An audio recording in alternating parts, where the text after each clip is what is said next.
Thank you, Steve, and thank you everyone for being here. It's a privilege to be here to present to you about the fact that the future is bright, notwithstanding some of the difficult passages we're in for due to climate change, which I gather you've all heard about this morning.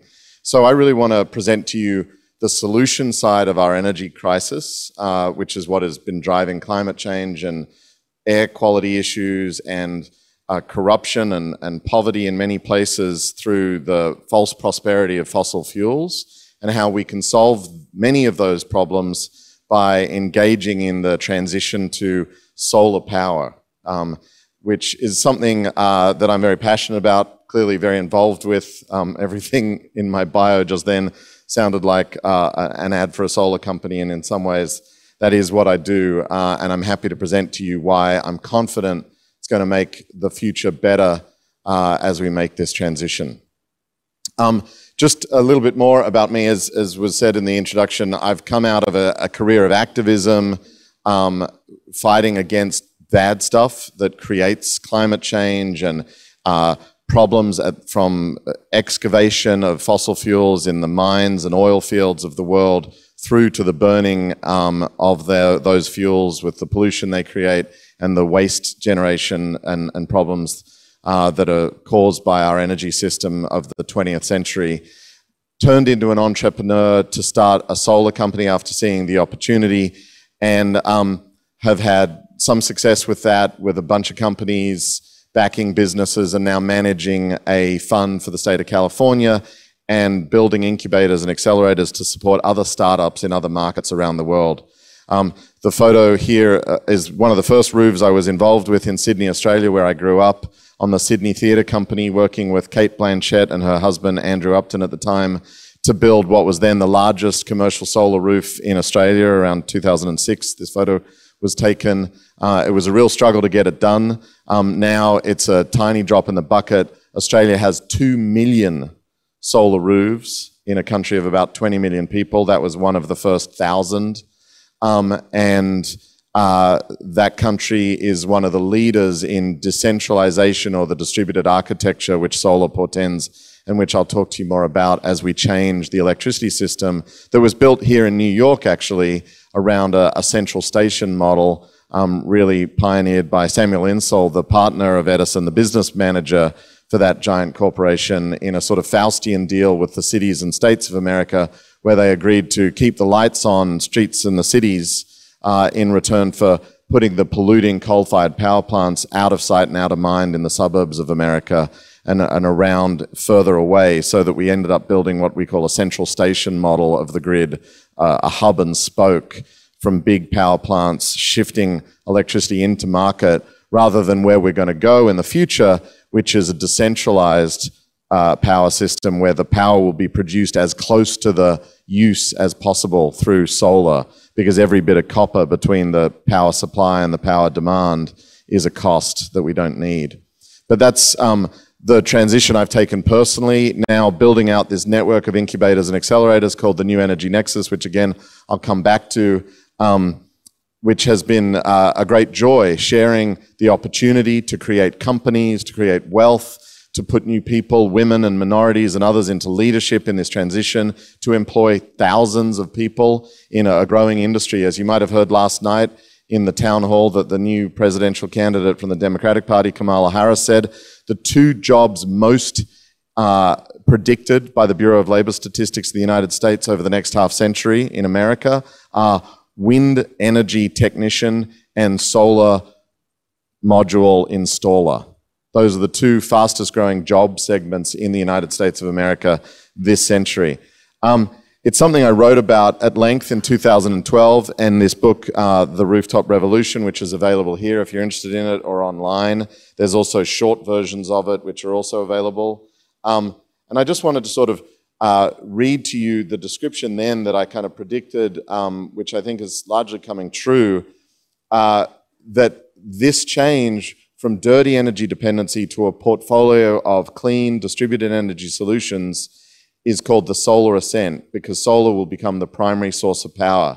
The transition will be triggered by this decade's rooftop revolution, in which many millions will take part in the solar ascent by producing their own power in their own places. In other words, the longer-term evolution of our civilization will be driven by the mass adoption of solar panels on our rooftops in an historic burst of resistance to the powers that be.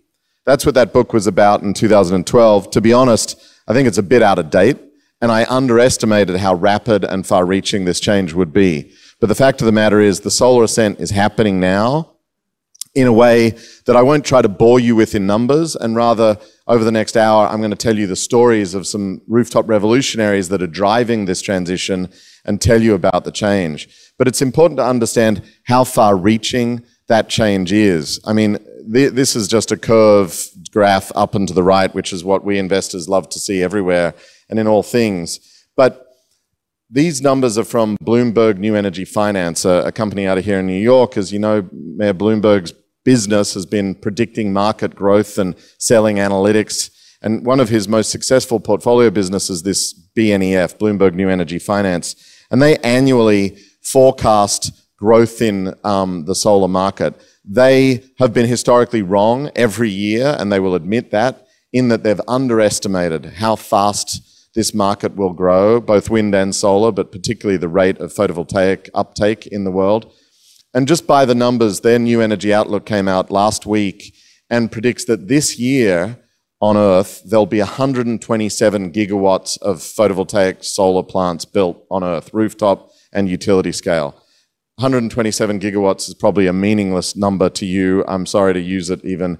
But it's significant for a number of reasons.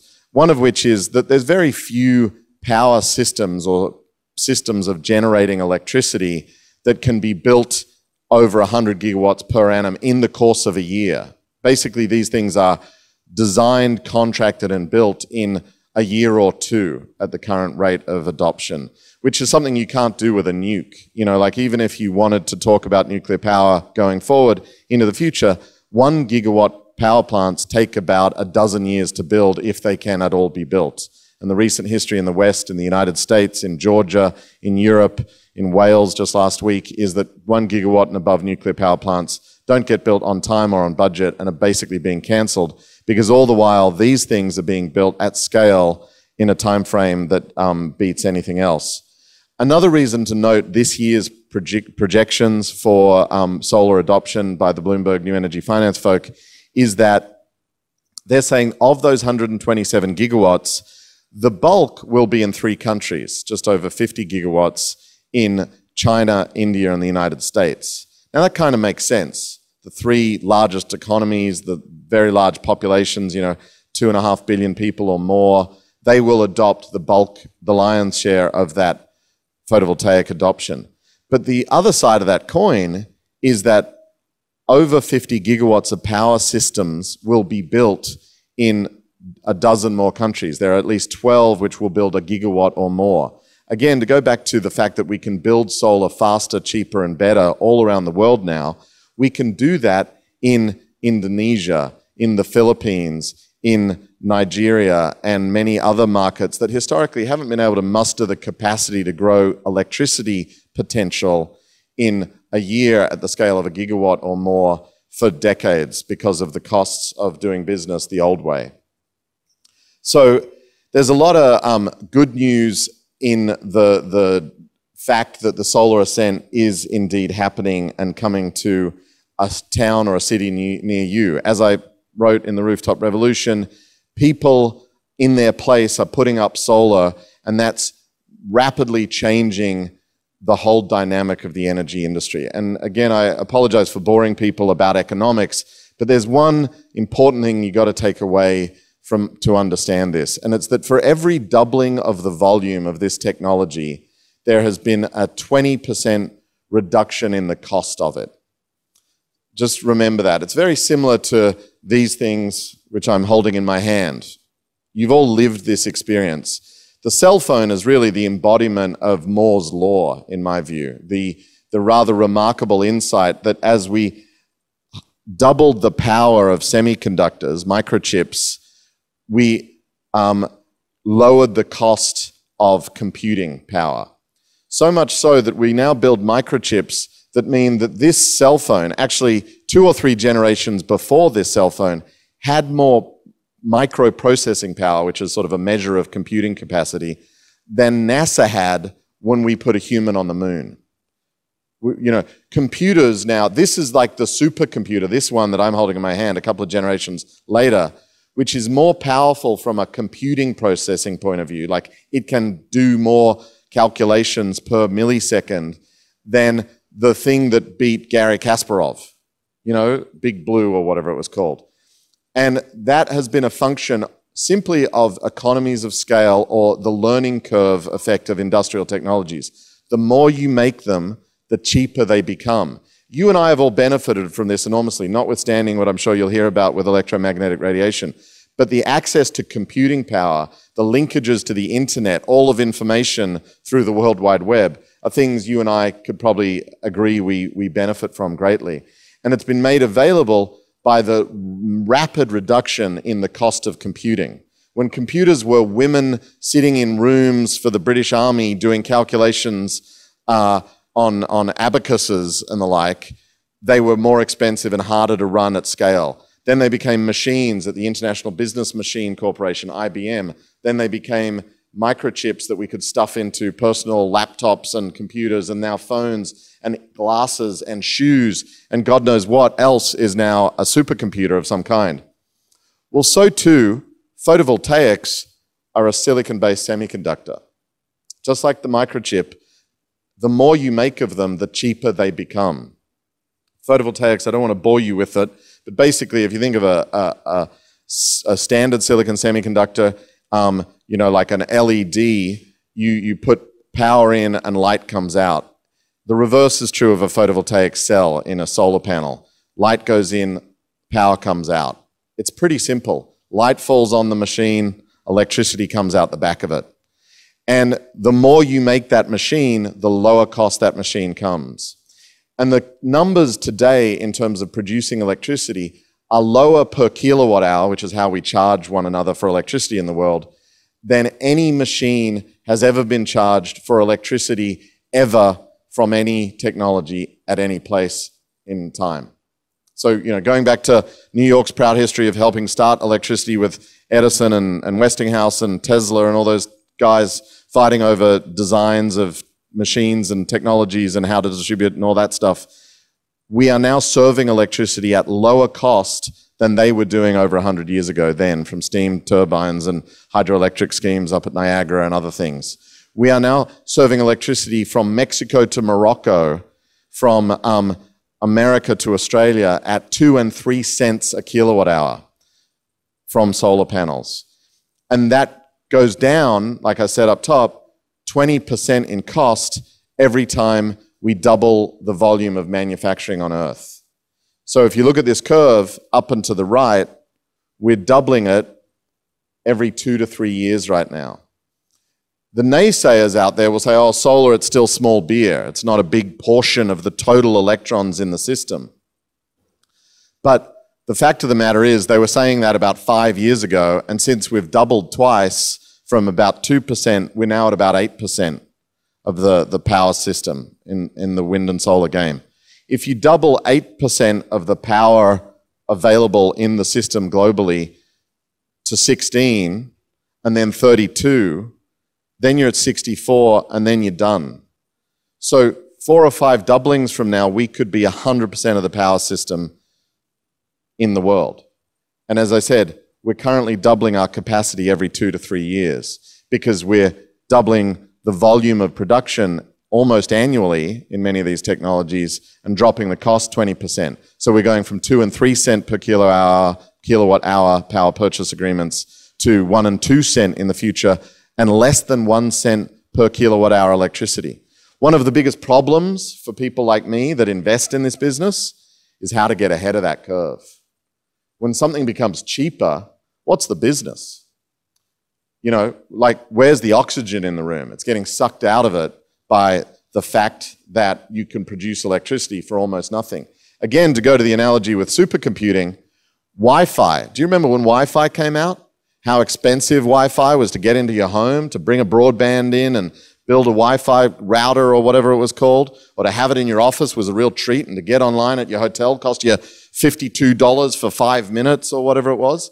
Now Wi-Fi is free in your hotel and at home and in the street and from the phone boxes. It's a public good. It's expected. Cities in China and Australia and parts of America are offering it on the street because it's so cheap to produce, because the machine that makes it is so cheap that we can just make it ubiquitous. That's electricity not too far away. I know it sounds crazy, but we're turning this incredibly important blessing of the 20th century called electricity that had one dark underside, which was the pollution and crisis it caused from climate change through extraction and production and burning of the stuff to generate the electricity, the fossil fuels. We're going to shift to a place where we produce electricity at very, very low cost with none of those problems. And that's why this solar ascent that's happening is so exciting. But let's double click on that. So what? You know, some big businesses are going to replace coal and oil and gas with photovoltaics and still, you know, dominate the supply of the thing we call electricity. Well, I hear you, and there's a risk there. I'm not saying, you know, just because it's better, it necessarily makes for some sort of panacea to all of our problems. I believe that clean energy adoption and 100% of our power system coming from clean energy systems dominated by solar is a precondition of a better world for everyone. It's necessary, but it's not sufficient to achieve social justice and sustainability and resiliency and all the things that we have as a vision in this world. It will help enormously because it will break down the concentration of wealth and power that the fossil fuel technology set has allowed for the last century. If you think about many of the problems we have in the world, whether you talk about the Koch brothers and others in America's democracy and pay-to-play campaign finance and all that sort of stuff, or whether the Saudi Arabian royal family or the Venezuelan crisis, what's a common thread behind all of those yarns? It's the oil and the coal and the gas underneath their feet. The problem with fossil fuels is that they sadly were concentrated under the feet largely of indigenous communities who were then displaced and dispossessed in order to extract those at their expense. And then they were able to be commoditized and controlled by the concentration of capital that became these household names that you and I know so well. The big companies, the big robber barons of the coal days of America and yesteryear. And the difference with solar power is that it can be power in the hands of the people, literally. Like everyone can access it. Sun falls pretty evenly on Earth, at least where most of the folk live. Particularly where the poorest of the poor live, in the equatorial countries around the tropics. It's very good resource there, and it falls free from the sky every morning. And this machine that's becoming so cheap that it could be ubiquitous and mostly available to most of us will enable them to do things with it that we don't even imagine today. Just as when microchips became so cheap that some lunatic said, well, let's stick one in a phone. And everyone was like, what do you mean? Phones are those things tied to the wall with the wiggly line. Yeah, but if we turned the phone into a kind of computer interface with that World Wide Web thing, we'd have something, a smartphone, and that would be enormously valuable and could disrupt whole industries like music and media and heavens knows what, the production of movies. So that supercomputer has empowered entrepreneurs to come up with new ideas. I believe electricity made free from the sun every morning by people in their place through this rooftop revolution and solar ascent will unlock an era of potential the likes of which we can't even imagine. And that's the exciting bit. I don't know what it portends. I believe it is a huge unlocking of opportunity, wealth creation, and hopefully a distribution of that opportunity to 100% of the population, not just 1%. That was not possible with the means by which we produced electricity in the century gone by. Just as one example of this kind of potential, I have this photo on the slide of a woman called Selvarma in Bengaluru. And if you searched on the web for that, you'd see a viral video that took off. I saw it several times on Twitter. And it's a woman who was given by a fantastic organization called Selco, the solar electric light company in India, this 20-watt solar array with a battery which basically runs a fan that's hanging off underneath the solar panel that you can't see there, or you just see it, and therefore helps roast her corn for sale to customers, which she does by hand and has done for decades, standing on that street as a vendor. And as a result, has repetitive strain injury, I guess. So she's got a very sore hand. And the guy from the Solar Electric Light Company, as you'll see in the video if you watch it, just used to pass by and see the pain that she was in and decided that he could go string up a fan to a solar panel, give it to her, and save her the hassle. And along with it comes a light. So her business has just been expanded by 4 hours a night, because that battery will power the fan and the light for an additional 4 hours after it goes dark at 6 o'clock in equatorial countries, as it does.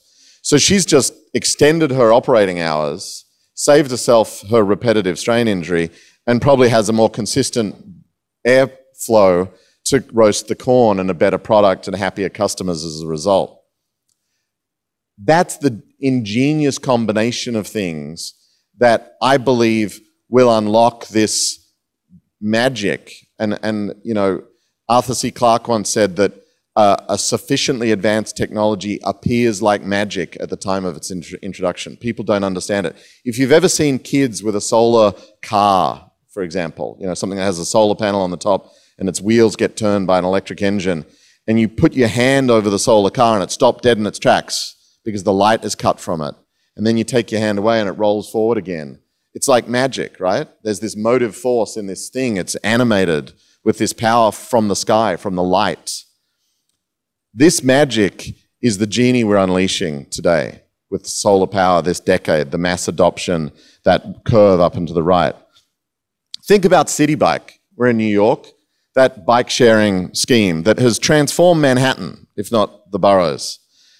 You know, like 20 years ago when I used to come to Manhattan, it was mad. The yellow cabs, the danger for the pedestrians crossing the streets, the whole craziness. Now the boulevards that have the bike paths are the successful retail boulevards. They have fewer pedestrian accidents. They have all sorts of positive pollution indicators.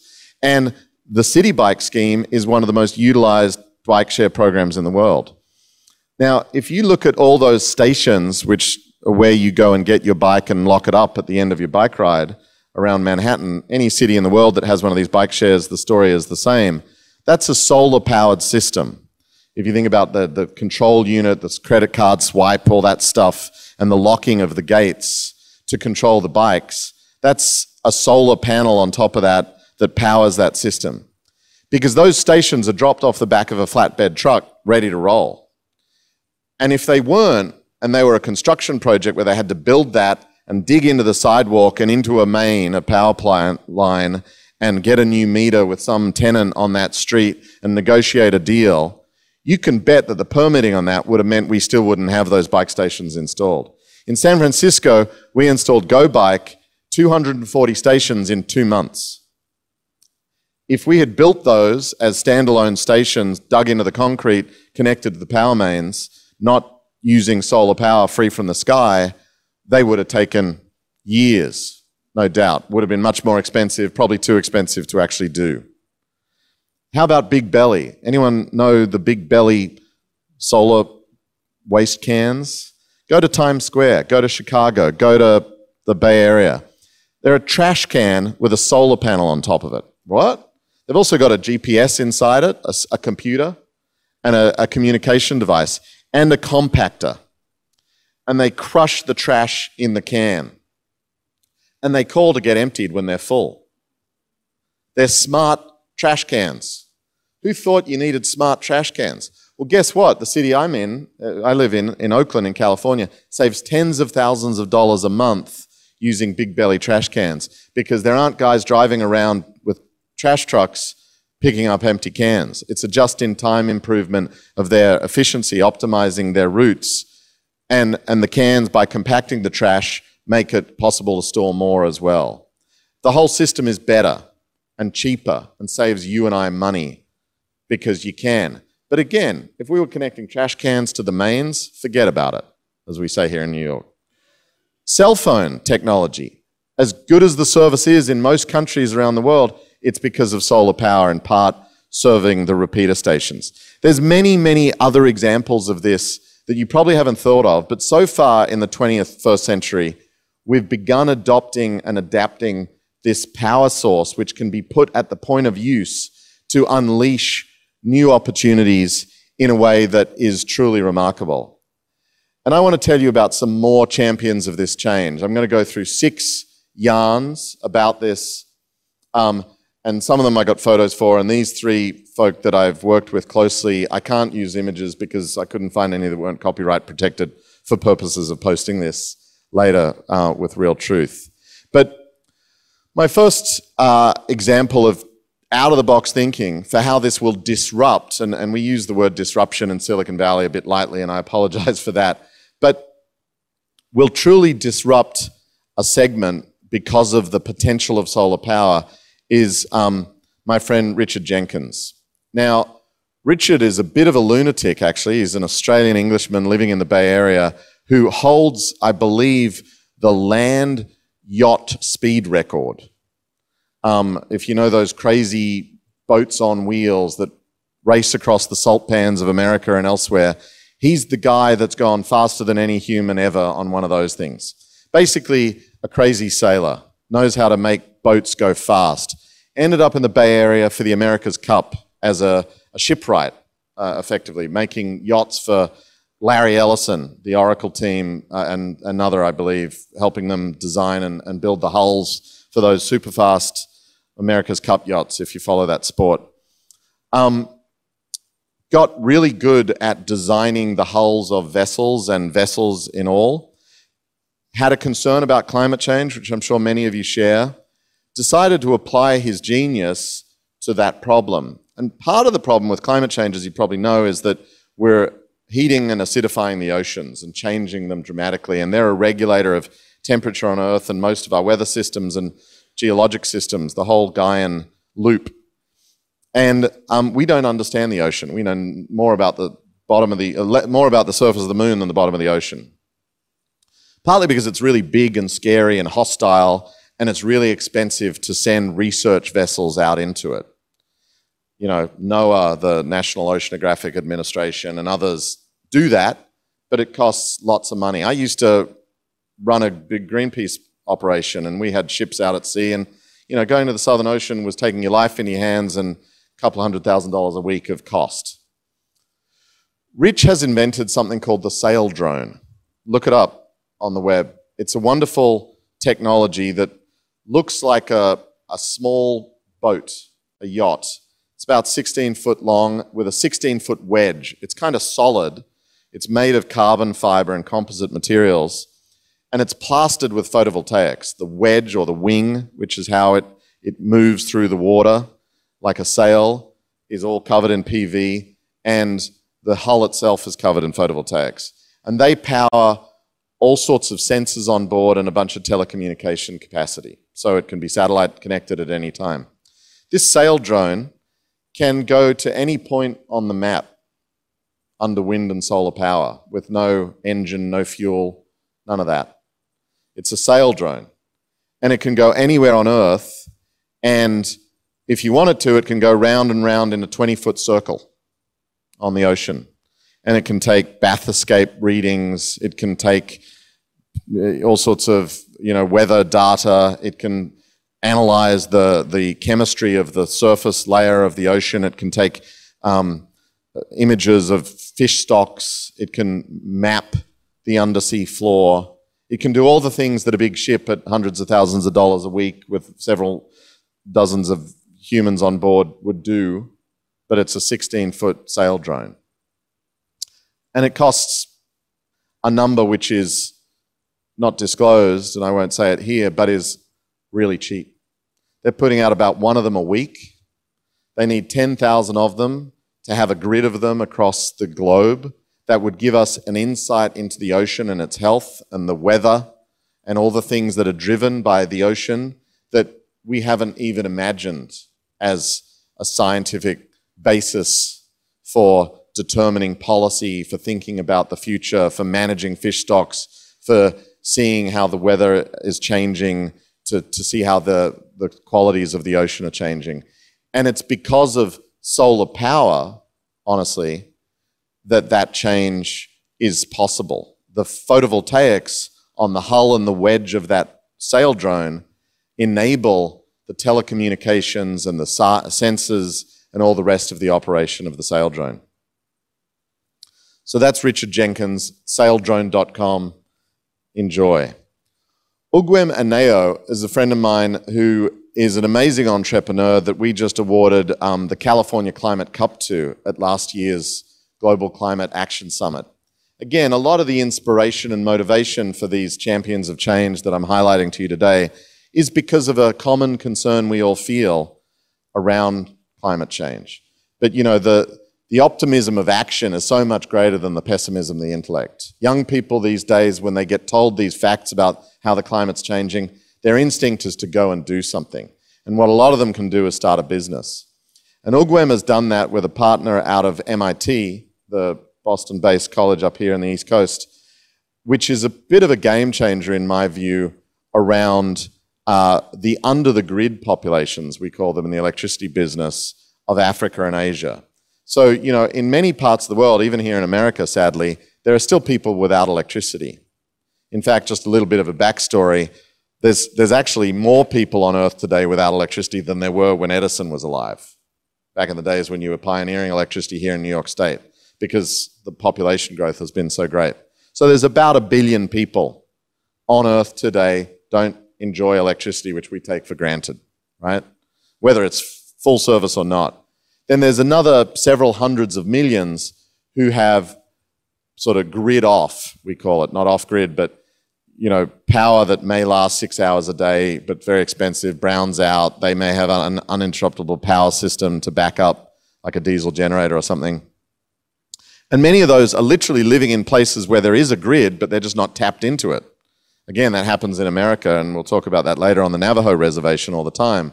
But in Nigeria, there's a couple 100 million people. There's a power system, but most of them can't get into it. In many cities of Africa, as it urbanizes, and India and elsewhere, that's true. So these under-the-grid populations are often buying backup generators, diesel, which is actually perpetuating the problem of climate change, because diesel, like oil and gas, is a problem from a climate point of view. Nigeria, just as a case in point, has 70 million diesel generators. Good business if you're Caterpillar. And a couple other companies have crushed that one. But what we could see is all of those being replaced by solar and storage systems, because it's cheaper. Same story as the one that I told before. We produce power from a battery and a solar panel for a household in Nigeria at a lower cost than the cost of diesel, let alone the cost of the diesel genset amortized plus the cost of the fuel. So Ugwem and her partner have conceived a kind of Trojan horse technology to get into that market. And it's around the disconnect switch. And if any of you have ever traveled to an emerging economy and experienced this under-the-grid life, you've probably seen these things. So when the grid browns out, and it probably happens up here in the Northeast when you have power system catastrophes and failures, and if you have a backup system in your basement, you've got to flick a big disconnect switch to take your power supply and your appliances and local circuits in your home off your grid and onto your local power source. So you have these big boxes with a big manual switch that you go clunk, and you hear it sort of transitioning from one sub-panel to another in the electricity system. And this team at Solstice Energy Systems is the name of the company, have invented this product which they call Switch, S-W-Y-T-C-H, that automates that manual disconnect. And it just takes over by putting a physical apparatus over the box and making sure that the switch happens from the grid to the backup system. And they've also appified it, because guess what? Nigerians are all over their supercomputer iPhones as well. And they prefer things to be, you know, on a screen in real time and handheld and all the convenience of the cell phone life. So they've automated and appified the disconnect from the grid to the uninterrupted power system.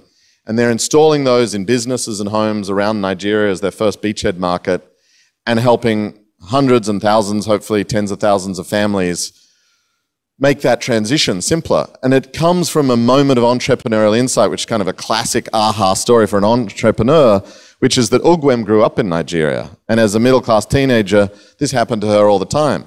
And she'd be sent out into the rain by her parents to go flick the switch. You know, God, the grid's browning out. Turn the diesel on. You know, and she didn't like it, like no one likes it, and wanted a better, more convenient, more intelligent way to do it.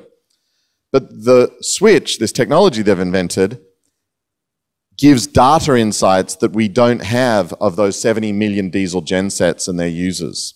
When do they need to go to backup? How much is that costing them? How much fuel are they burning? How long is the diesel genset on? Are they turning it off as the grid comes back on, or several hours later, in which case they're wasting fuel? All of which allows an on-sell and upsell opportunity to the business to come in and say, look, you know, we've seen what you're doing. You'd be much better off to put solar and a battery in, and 90% of the time you wouldn't need to go to diesel, which is really expensive and costs you a lot of money. And we'll finance that for you so that you don't have to pay the upfront cost. We'll just pay for it in the savings from the system. It's a remarkable insight and technology solution to creating greater customer convenience, a better experience of how to go solar and storage, which is going to be a several billion person market in the future. And those insights of making it easy, Sally and Sam, kiss, keep it easy, Sally and Sam, not miss, and finance it, is one of the those two are some of the greatest insights in the solar businesses that I've been involved with over the last couple of decades. That the thing is CapEx intensive, I'll give you that, although lower and lower cost all the time. So cheap that someday I believe cities and states will take on the burden as a public good, like Wi-Fi in the streets, and we'll just pay for it through other means over time. But right now it's still a CapEx investment, but the OpEx is so cheap because we're not paying for fuel every week, month, or whatever, like you do with coal, oil, and gas.